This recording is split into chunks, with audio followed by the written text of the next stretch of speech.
He thought she was the intern. Told her to refill his coffee. Corrected her grammar. Laughed at her boots.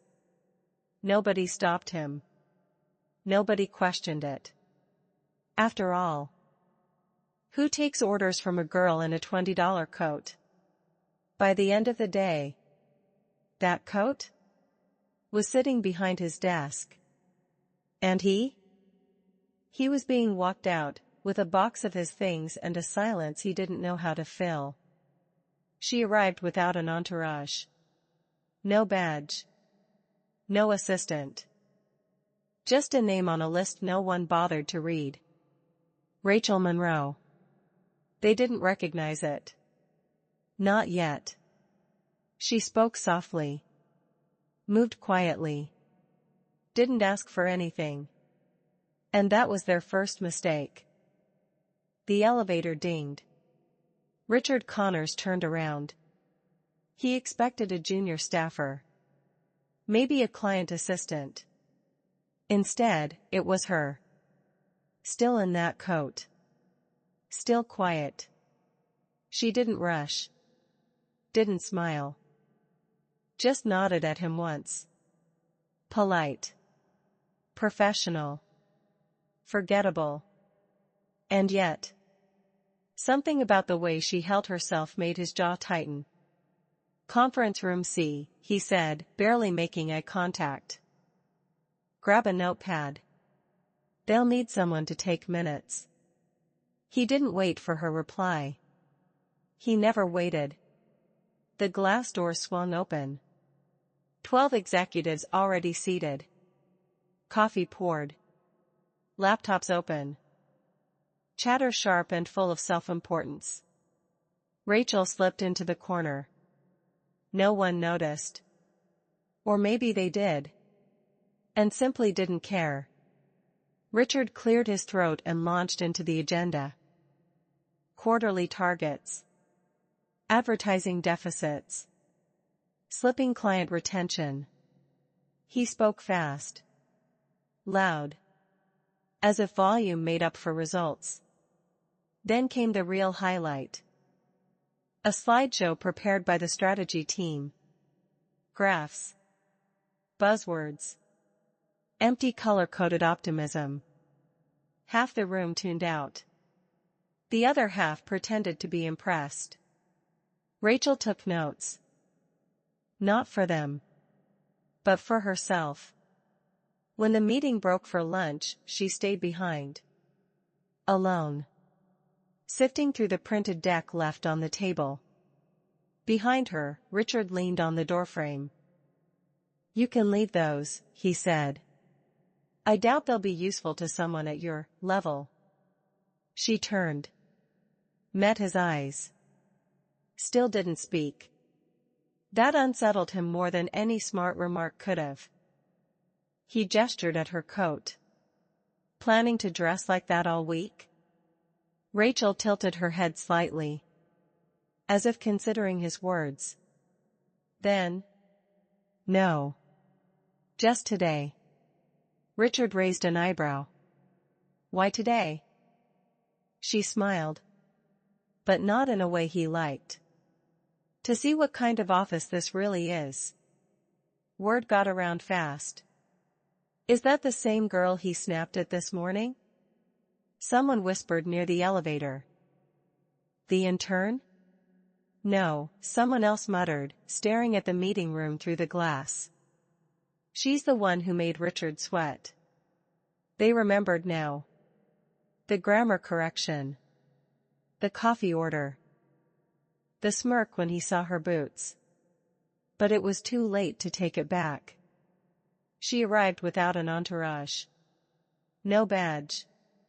No assistant. Just a name on a list no one bothered to read.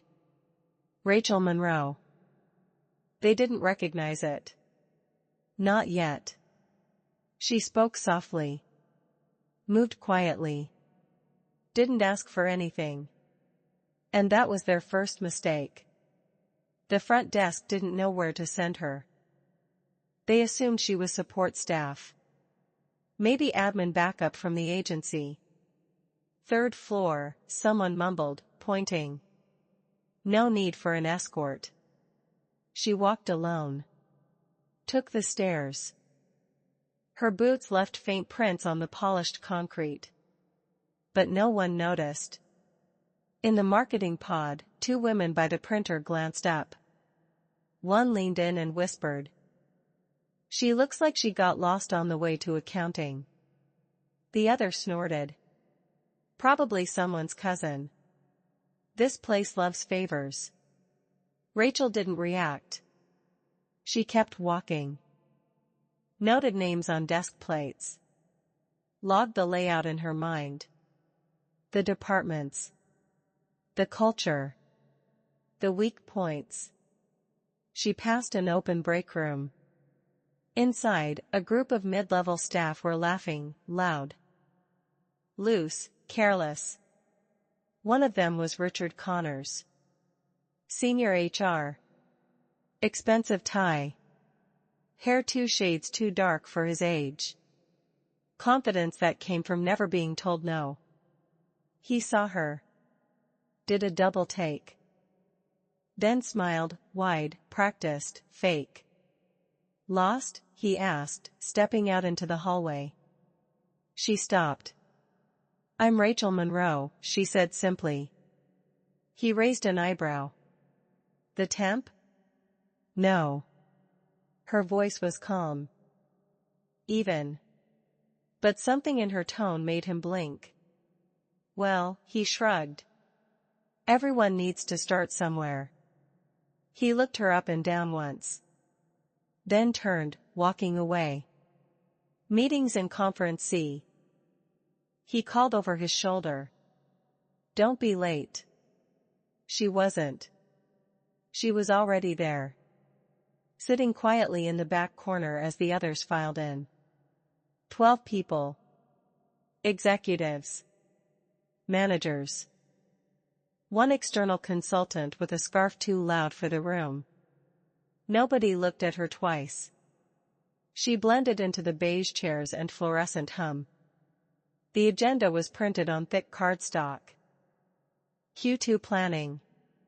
Performance gaps. Company culture buried at the bottom like an afterthought.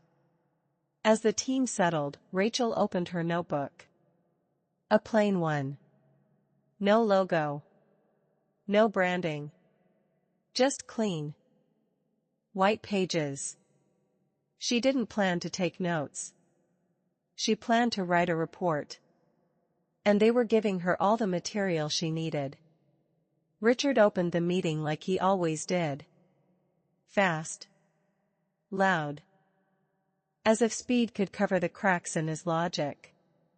Let's be honest, he began, tossing his phone face down on the table. Q1 was a mess.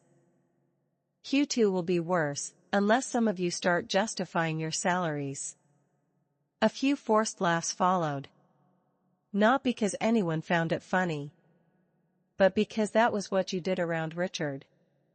Fake laughs. Nods. Silence. Rachel didn't laugh. She scanned the table. 10 name cards. Only 3 women. 1 person under 40. The culture they bragged about on LinkedIn didn't live in this room. Richard walked to the screen and waved at the consultant. Walk us through your magic, Rick.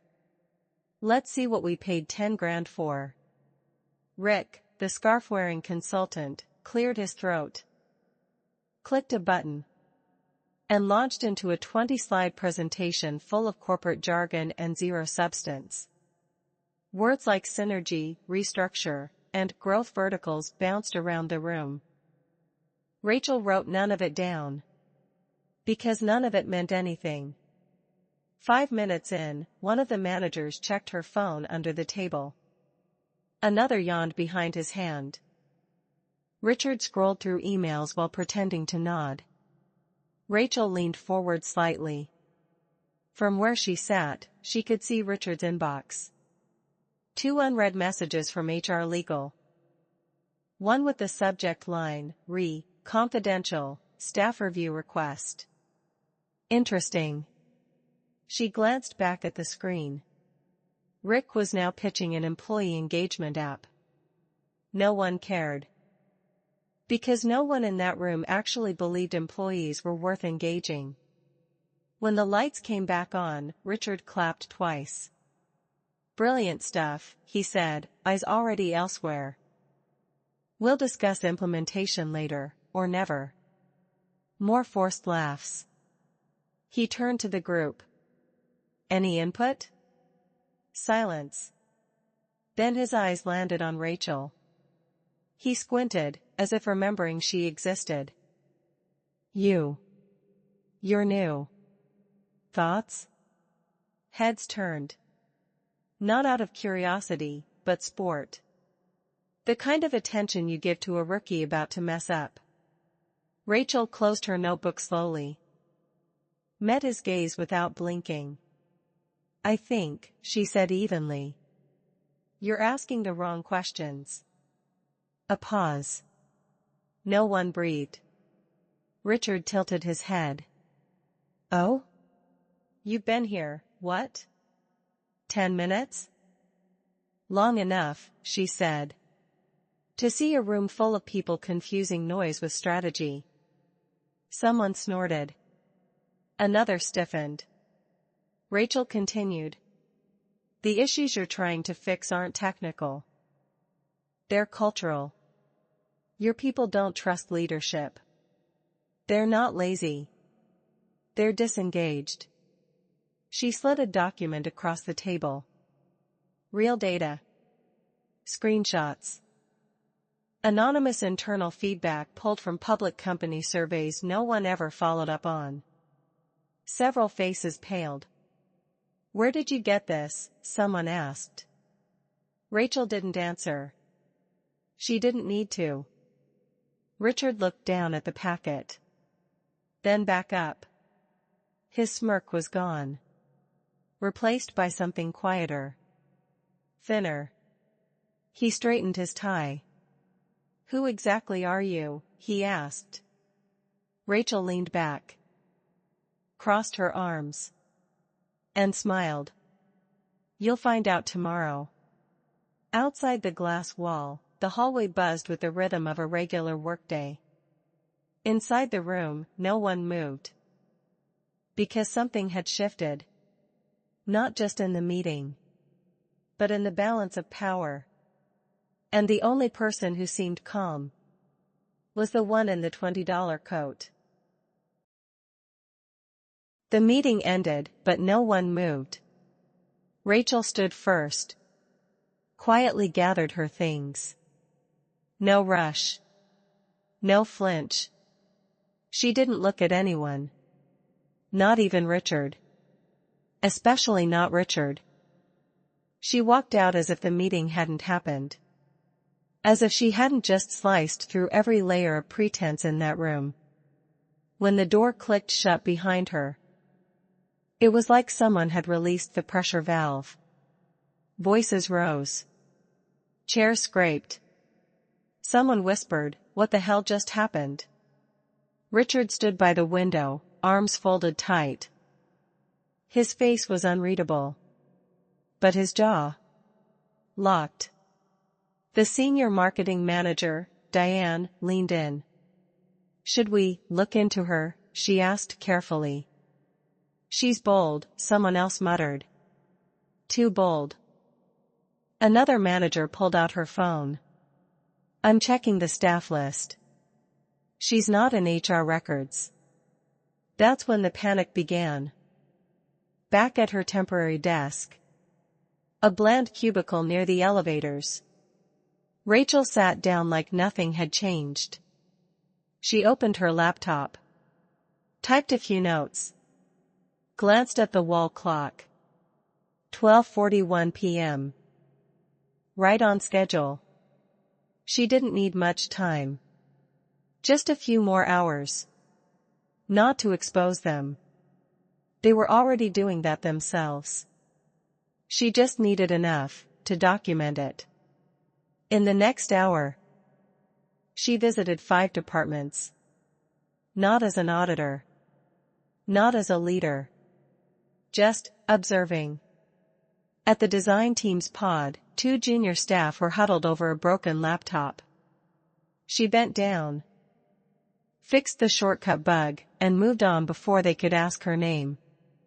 In the finance room, she stood behind a half-open door and listened to someone vent about Richard's temper. Honestly, he treats people like dirt. Especially new hires. He once told someone they weren't expensive enough to be worth his time. Rachel noted the name on the desk, Elena. She'd remember that. At 3:15 p.m. She made a quiet call. One number. No introduction. Just. Stage 1 confirmed. No interference. Ready to move forward. She hung up, turned off her phone, and deleted the call from the log. By 3:45, a whisper had reached the executive floor. Someone's digging into HR records. Was that consultant really approved? Why is legal asking about leadership protocol? Richard paced the hallway. Tried to look calm. Failed. He walked past Rachel's desk twice. Said nothing. She didn't look up. But she knew he'd been watching. Because now, he was afraid of what he didn't know. At 4:10, Diane knocked on her cubicle wall. We're having another meeting at 5. Just a quick regroup. Rachel nodded once. Of course. Diane hesitated. We didn't mean to. You caught us off guard earlier. Rachel offered a smile. It didn't reach her eyes. Don't worry, she said softly. You'll understand everything soon. And Diane did. Just not in the way she expected. That evening, Rachel stayed behind. Long after most had left. The office dimmed. Monitors asleep. Coffee cold. She walked to the large glass wall at the end of the hallway. Looked out over the city, lights blinking like signals in a storm. Behind her, on the conference table, sat a single printed folder. Marked, Confidential, Internal Culture Audit. Addressed to, Board of Directors. She didn't sign it. She didn't need to. Because by the time they opened it, they'd already know. The 5 p.m. meeting was already tense before it began. People arrived early, not out of enthusiasm, but anxiety. Diane sat near the projector, clicking her pen. The legal counsel, Mr. Feldman, entered quietly and took a seat in the back. He wasn't on the invite list. Neither was the board liaison. But he was here too. And that said everything. Richard came in last. Late. Flushed. Eyes scanning the room for answers no one would give him. He took his usual seat at the head of the table, but didn't lean back like he normally did. Didn't joke. Didn't smirk. And Rachel? She was already there. Same coat. Same quiet. Different presence. She placed her notebook on the table. Didn't open it. Instead, she looked around. One by one. At every face that had written her off less than a day ago. And then she spoke. My name, she said calmly, is Rachel Monroe. A pause. You assumed I was here to assist. To observe. To learn. She leaned forward, voice steady. But I was here to evaluate. Feldman shifted. The liaison nodded once, almost imperceptibly. No one blinked. Rachel reached into her bag. Pulled out a sealed folder. This, she continued, is a summary of 3 weeks' worth of anonymous complaints, data inconsistencies, and cultural red flags. Richard scoffed. You've been here less than a day. No, Rachel said, cutting him off without raising her voice. I've been watching this company for 4 months. She clicked the remote. A screen lit up behind her. Slide after slide appeared. Charts, testimonials, whistleblower emails. Financial anomalies that shouldn't have passed quarterly reviews. Diane's hand covered her mouth. The liaison took notes. Richard said nothing. Because there was nothing left to say. Rachel walked to the front of the room. Not fast. Not slow. Just certain. This company was built on ideas, she said. But it's been run on intimidation. She faced Richard. You're not the problem, she said. But you've been its loudest echo. Richard stood. Who do you think you are? It wasn't rhetorical. It was real. A last grasp at the illusion of control. Rachel didn't flinch. I'm the person you've ignored in every room like this, she said. But today, I'm the one holding the mirror. She walked to the door. Paused. Then turned back, only once. The board has my findings. Decisions will be made in the morning. Richard opened his mouth. But the words caught. The room didn't defend him. No one interrupted. Because now they knew. This wasn't a disruption. It was a reckoning. When Rachel left the room, she didn't look back. She didn't need to. By the time the door clicked shut, the silence she left behind wasn't awkward. It was accountability. And it had been a long time coming. The morning after the meeting didn't start with emails. It started with whispers. By 8:12 a.m., 3 departments had already heard. Richard's being investigated. Legal's involved. Apparently. She's from the board.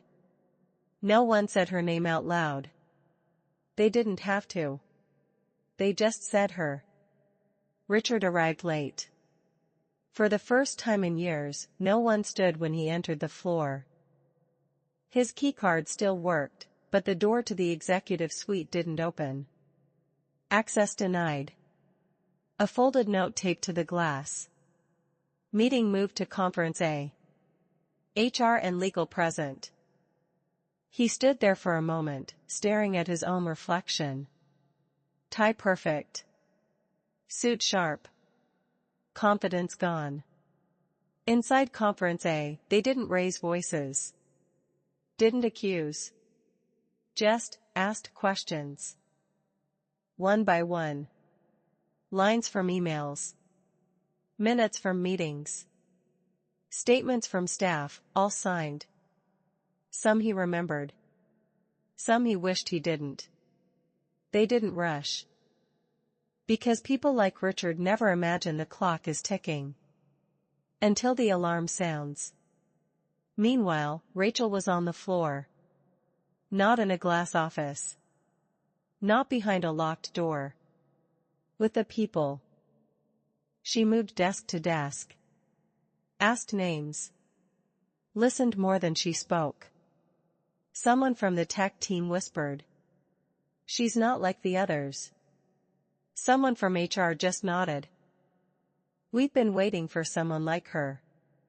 And in the break room, when Rachel refilled her own coffee, not one person asked if she needed help. They just made space. Respectfully. Quietly. At 11:43 a.m., the email went out. Subject, leadership transition. Effective immediately, Richard Connors will be stepping away from his role as head of human resources. In the interim, Rachel Monroe will assume oversight in collaboration with the board. No exclamation marks. No farewell note from Richard. Just a clean break. Like a thread pulled tight. And cut. Richard didn't argue. Didn't storm out. He left the way all those he'd dismissed once did. Head low. Box in hand. Eyes searching for something to hold on to. But there was nothing left. No loyalty. No defense. Not even a nod goodbye. Down in the lobby, Rachel stood by the window. She didn't watch him walk out. Didn't need to. She was talking to the receptionist. Asking about the front desk system. Suggesting a better way to log new hires so no one ever slipped through the cracks again. The irony wasn't lost. At 3 p.m., Rachel called an all-staff huddle. No agenda. No slides. Just people. She stood on the floor. No podium. No stage. And said this? When I arrived, no one asked who I was. Some of you laughed. Some ignored. I don't blame you. You were following the tone set from the top. But that tone changes today. Because the people we overlook are often the ones holding us up. They didn't clap right away. Not out of hesitation. But because they were listening. Truly. And when the applause finally came, it wasn't polite. It was earned. By the end of the week, Rachel had walked every floor. Not as a visitor. Not as a mystery. Not even as the new boss. Just as herself. And for the first time in years, people actually looked up when someone passed their desk. Not to judge. Not to whisper. But to acknowledge. To ask, do you need help? To say, I see you. The receptionist who once asked if she was with catering. Rachel brought her coffee that Friday. No speech. No condescension. Just, coffee. And a thank you. Because change doesn't always come with fanfare. Sometimes, it starts with quiet choices. She met with team leads. Redesigned the onboarding program. Erased a hierarchy that depended on volume instead of value. She didn't fire people out of spite. She invited them to do better. And those who couldn't, left on their own. Respectfully. One afternoon, Diane stopped her in the hallway. I owe you an apology, she said, voice low. I should have asked who you were. Not just assumed. Rachel smiled. It's okay, she replied. I wanted to see who you were, before you knew who I was. In the weeks that followed, something strange happened. Turnover dropped. Performance climbed. And employees who'd once clocked out emotionally showed up fully. Because leadership wasn't a title anymore. It was behavior. In a quiet moment by the window, Rachel watched the skyline. The city hadn't changed. But something in her had settled. For years, she had been told. Don't speak too soon. Dress the part. Stay small. Until someone gives you permission to be big. But she was done asking permission. She thought of her mother. A nurse who'd worked 3 jobs and was once told by a supervisor that her accent made her seem unprofessional. She thought of her first job, where she trained a manager who got promoted above her. She thought of all the rooms she'd entered where silence was mistaken for weakness. And how every one of those rooms led her to this one. When a new intern joined 2 weeks later. A shy girl with chipped nails and second-hand shoes. Rachel walked over. Smiled. Offered her a proper tour. Introduced her by name. Not title. Not background. Just name. Because that's where real respect starts. In her final company-wide email before stepping into her permanent executive role, Rachel wrote this. If someone underestimates you, let them. Their assumptions are not your responsibility. But what you choose to do next, that's yours entirely. And to everyone who had ever been overlooked, talked over, mocked for where they came from. Rachel Monroe's story was a quiet kind of justice. Not because she raised her voice, but because she never let them silence her. And in the end, they didn't just hear her. They followed her.